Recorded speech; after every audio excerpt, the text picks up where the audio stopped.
The Constitution is pretty clear about what is supposed to happen now.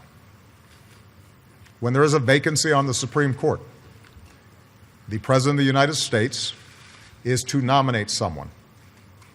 The Senate is to consider that nomination, and either they disapprove of that nominee or that nominee is elevated to the Supreme Court. Historically, this has not been viewed as a question.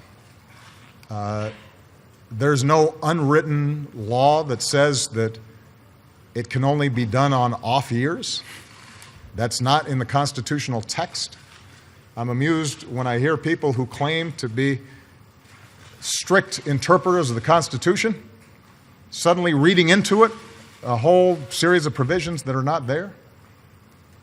There is more than enough time for the Senate to consider in a thoughtful way the record of a nominee that I present and to make a decision. We're going to find somebody who is an outstanding legal mind, somebody who cares deeply about our democracy and cares about rule of law.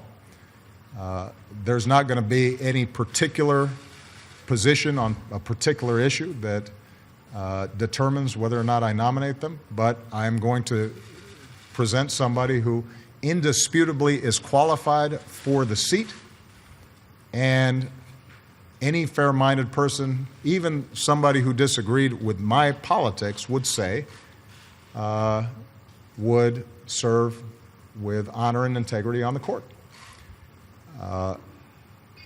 Now, part of the problem that we have here is we've almost gotten accustomed to how obstructionist the Senate's become when it comes to nominations. So in some ways, this argument is just an extension of what we've seen in the Senate generally, and not just on judicial nominees. Should we interpret your comments just now that you are likely to choose a moderate nominee? Would you consider? No. Okay. I don't know where you found that.